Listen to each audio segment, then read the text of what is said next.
Цөм хөтөлбөр 2013 оноос эхлэн боловсролын салбарт хэрэгжиж эхэлсэн. Энэ хүрээнд сургуулийн өмнөх боловсролын сургалтыг сайжруулах зорилгоор багш нарын арга барилыг шинжилэн нэг хүүхдбүртэй ажиллах зорилгыг хэрэгжүүлж ажилласаар байгаа. Жил болгон сургалтын үйл ажиллагааг сайжруулж шинжилэхийн тулд олон үйл ажиллагааг хэрэгжүүлдэг. Энэ үйл ажиллагааны нэгэн хэсэг өнөөдрийн багш нарын туршлага солилцох үйл ажиллагаа байлаа.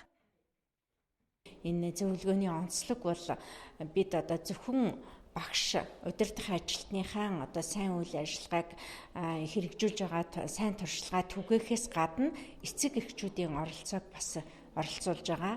Мөн одоо баг хамт олноороо хамтын хичээлийг одоо үзүүлэх байдлаар ингэж бэлтгэж одоо багш нартаа зөвлөгөө өгөх байдлаар арга зүйч нарын баг бас ажиллаж байна. За энэ нь болохоор одоо сургалтын цөм хөтөлбөрийг хэрэгжүүлэхэд одоо багш нарт одоо ололттой сайн талаа бол бусад багш нартаа түгээн дэлгэрүүлж одоо бусдад бол туршлагаа түгээн дэлгэрүүлж одоо сайн хөгжүүлэх үйл ажиллагааны одоо санг бол бий болгох зорилготой бас ажиллаж байгаамаа.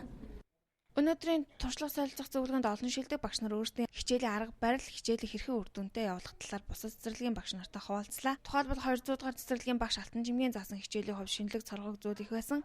Хамгийн гол нь хүүхдүүдийг хэрхэн усан будагтай харьцах болон эмх цэгцтэй будах арга барилыг хүүхдүүдийн тоглоомн дээр сурлан зааж өгч байсан юм а. Төрөлхтөн урлагийн хөгжүүлэх үйл ажиллагаа явуулж байгаа. Тэгээд төрөлхтөн урлагийн үйл ажиллагаагаараа би усан будагтай ажиллах, хүрээнээс гарахгүй будах, бүтээсэн тоглоомоор тоглох гэсэн зорилгын хүрээнд авсан байгаа. Тэгээд энэхүү төрөлхтөн урлагийн хичээл маань хүүхдүүд маань тоглоом болгон очно. Энэ маань иргэдэг тоглоом байгаа.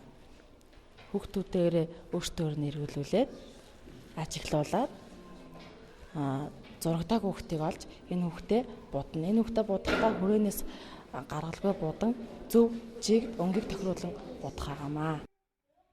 Хүүхдийг багаас нь хэрхэн зөв ярьж сургах ямар аргаар олон өнгийг таньж мэдүүлэх гээд олон хичээлийг зааж багш нар туршлага солилцож байлаа. Өнөөдөр энэ зөвлөгөөнийг зөвхөн багш нар хоорондоо солилцохоос гадна цаашлаад эцэг эхчүүдийг зааж хэрэгжүүлэх болно гэдгийг хэллээ. Ингэснээрээ багш эцэг эх хүүхэд гээд гурвалсан харьцааг бий болгосноор хүүхдийн боловсролд ихээхэн хувь нэмэр оруулах болно гэж үзэж байгаа юм а.